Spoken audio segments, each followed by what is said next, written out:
तुम्हारा प्रतिशोध मैं लूंगा कुंभकर्ण। लंकेश, मुझे रोकने का प्रयास मत करना।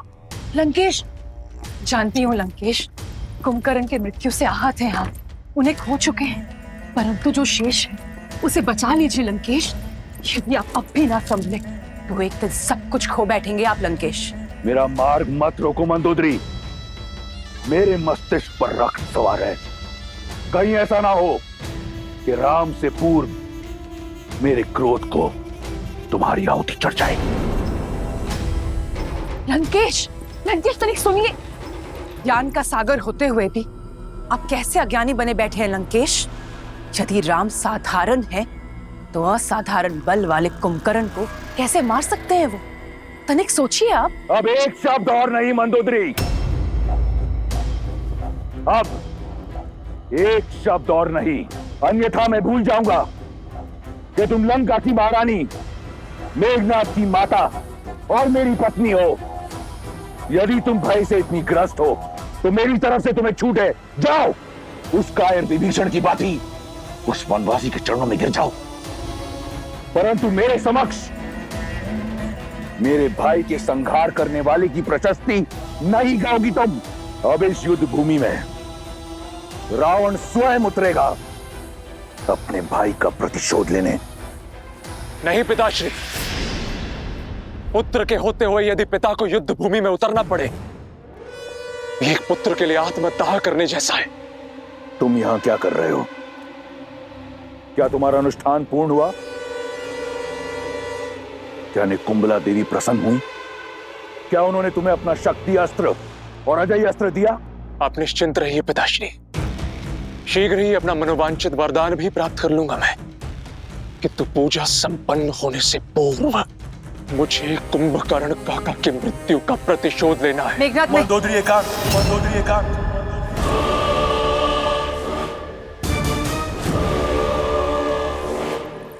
जाओ और अपना अनुष्ठान पूर्ण करो। यह युद्ध मेरा है और मेरे रहते अब किसी को अपने प्राणों की आहुति नहीं देनी पड़ेगी। मैं ऐसा नहीं होने दे सकता पिताश्री। मेरे रहते आप युद्ध भूमि में उतरेंगे, इसका अर्थ तो यही हुआ ना कि आपका पुत्र लड़ने से पूर्व ही पराजित हो गया। नहीं पिताश्री, मैं ऐसा होने नहीं दे सकता। ना पिता युद्ध भूमि में उतरेंगे, ना ही भाई को अपना अनुष्ठान बीच में छोड़ना होगा।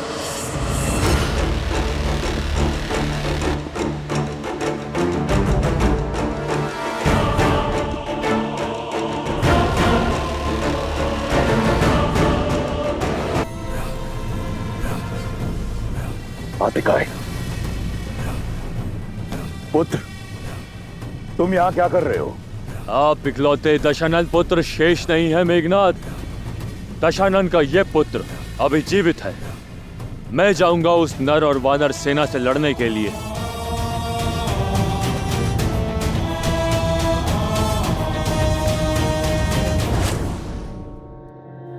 भाई को खोने की जो पीड़ा आपको आहत कर रही है, वही पीड़ा मुझे भी कचोट रही है। बहुत हुई प्रतीक्षा, अब प्रतिकार होगा।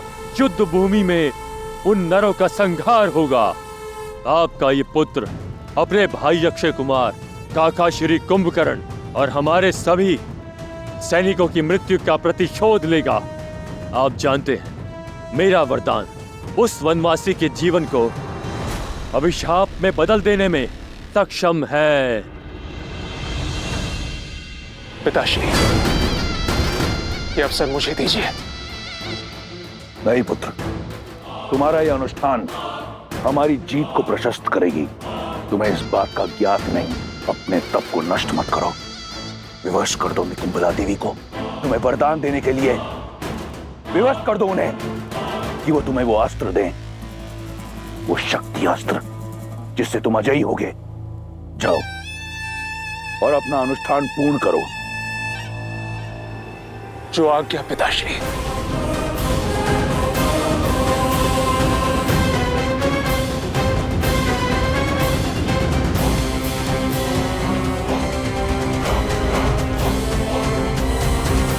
आज्ञा दीजिए पिताश्री। आज्ञा है, परंतु एक चेतावनी भी। तुम युद्ध भूमि में उतर अवश्य रहे हो, परंतु तुम्हारा लक्ष्य राम नहीं, वो मेरा आखेट है। वयम रक्षामा। स्वयं रक्षामा।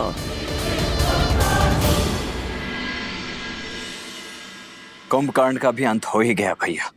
वहां इंद्रजीत भी घायल होगा। रावण इस समय पूर्णतः टूट चुका होगा। मेरे विचार से यही सबसे उचित अवसर है लंका पर आक्रमण करके अपनी जीत सुनिश्चित करने का। शोक में अश्रु बहाए जाते हैं लक्ष्मण, अस्त्र नहीं उठाए जाते। ये रात्रि शोक की है। परंतु भैया, शत्रु का शोक योद्धा का अवसर ही तो होता है। हानि केवल शत्रु की नहीं हुई है लक्ष्मण, भाई केवल रावण ने नहीं खोया है। हमारे मित्र, हमारे सहयोगी विभीषण ने भी अपना भाई खोया है।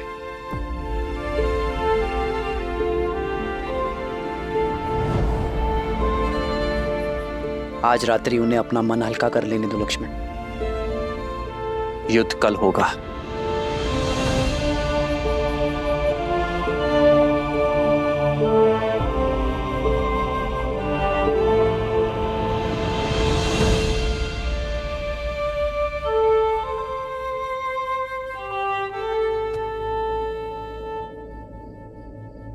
धर्म का पथ दुर्गम होता है विभीषण,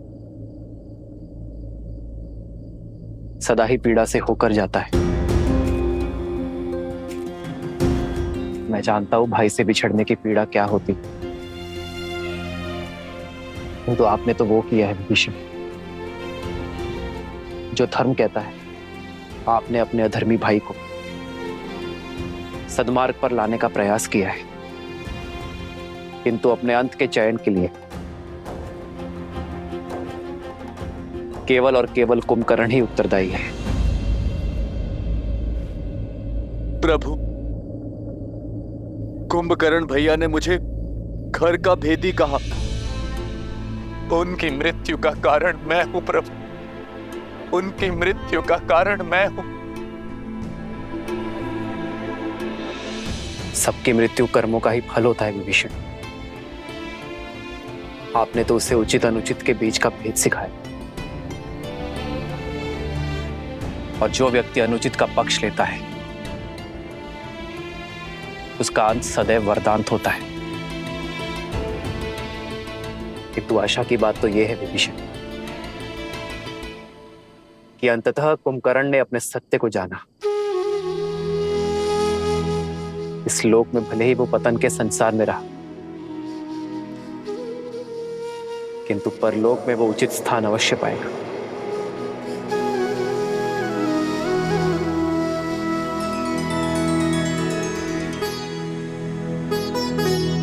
आप शोक मत करिए विभीषण, शांति पाठ पढ़िए और अपने अंतर मन को शांत कीजिए। भरी लोचन रघुपति निहारी, गयो विभीषण मन दुख भारी।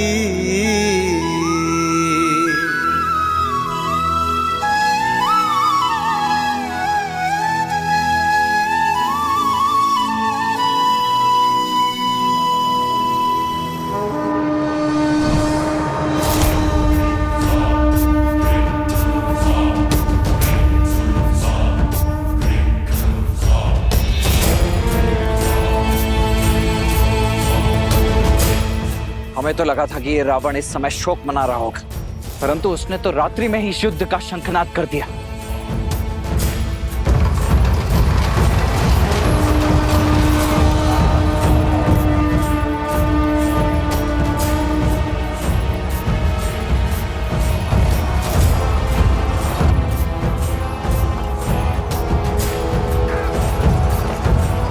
ये कौन आया होगा? केवल दो ही तो शेष हैं, रावण या उसका वो अभिमानी पुत्र मेघनाद।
कैसी माया, ये कैसा छल है?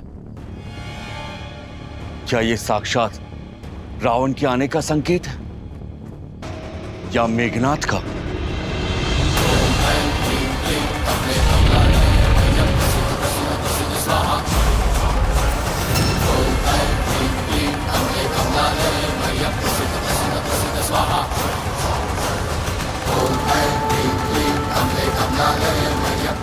मुझे ये अजय रथ पुनः प्रदान करने हेतु आपका कोटि कोटि आभार। अब इस अजय रथ पर सवार होकर उन वनवासियों का अंत करने हेतु मुझे शक्ति अस्त्र भी प्रदान करे। वो अस्त्र जिसका काट न कोई अस्त्र है न कोई शस्त्र।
ये हो क्या रहा है भैया?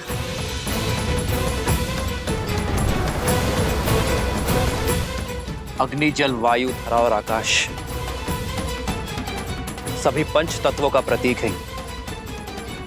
ये मायावी जो भी है पंच तत्वों की शक्तियों को प्रत्यक्ष करने का प्रयास कर रहा है।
या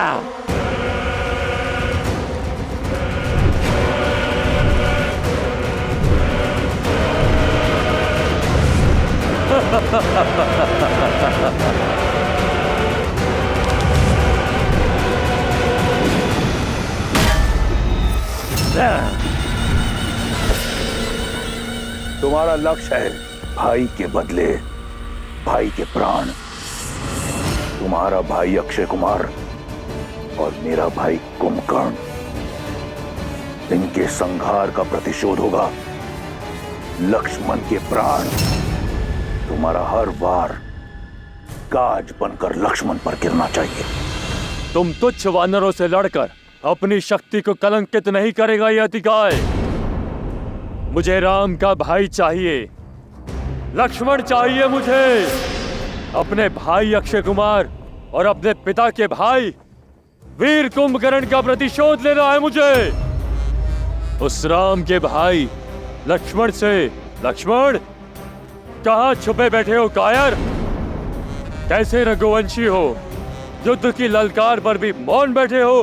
भैया, ये दुस्साहसी आपके भाई की शक्ति को ललकार रहा है, रघुकुल के साहस को चुनौती दे रहा है। ये मुझे काहे कह रहा है? अब तो इसका मुख मेरे बाण ही बंद करेंगे। आज आप मुझे मत रोकिएगा भैया, मुझे आज्ञा दीजिए भैया।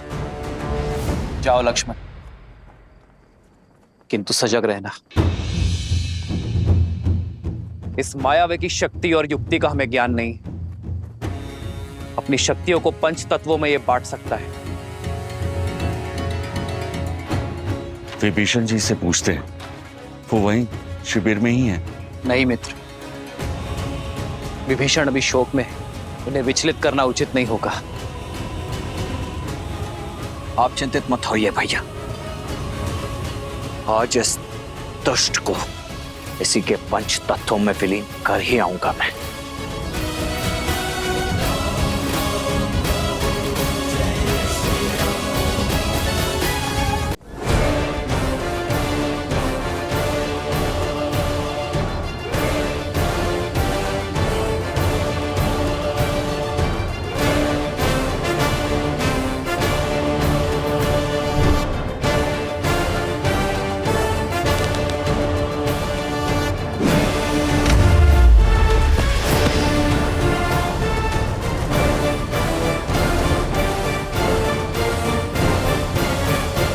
लो, मैं आ गया तुम्हारे समक्ष, दशरथ पुत्र लक्ष्मण, जिसका प्रहार आज तुम्हारे दुस्साहस का अंत करेगा, क्योंकि तुमने मुझे नहीं, साक्षात अपने काल को ललकारा है। तुम हो लक्ष्मण, तुम बनोगे मेरा काल। इतना छोटा सा, इतना कोमल सा काल। बस एक गुण है तुम में जो तुम्हें मेरे आखेट के योग्य बनाता है, वो ये है कि तुम उस राम के भाई हो। अब सहो एक भाई का और एक भतीजे का प्रतिकार। आक्रोश जोश क्रोध का ये क्षण है प्रतिशोध का, ललकार और पुकार का ये क्षण है अति विरोध का।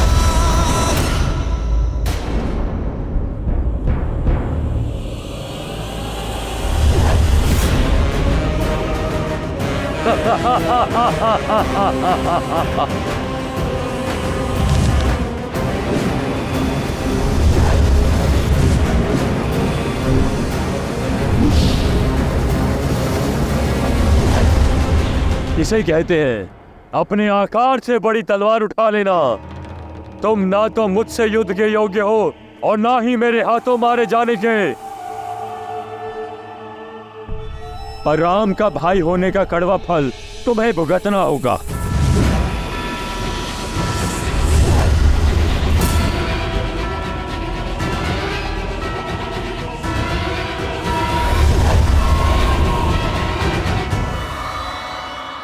प्रभु, वानर राज सुग्रीव का कथन ठीक है।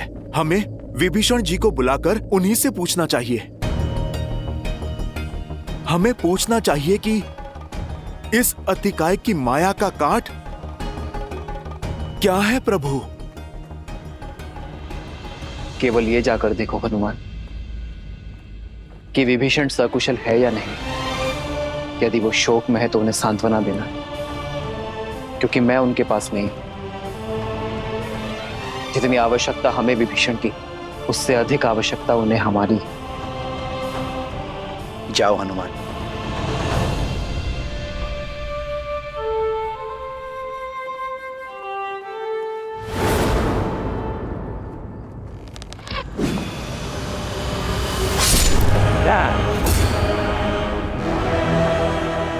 अधिक सह नहीं पाओगे मेरा बल। स्मरण कर लो अपने कुल देव को और मांग लो क्षमा। राम का छोटा भाई बनकर जन्म लेने के अपराध को। इस पर आक्रमण तब करना होगा जब इसका ध्यान ना हो।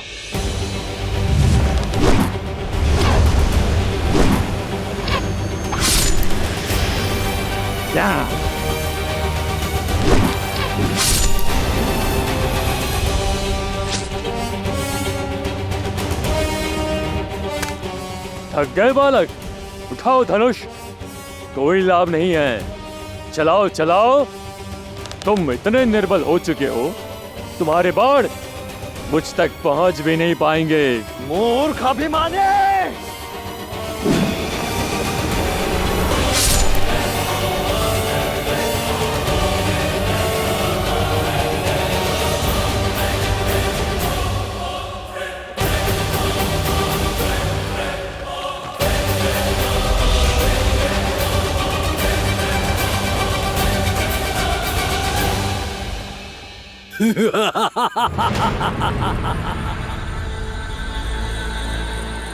ना तुम ना ये तुम्हारे बाण मेरे कवच की कोई काट नहीं कर सकता।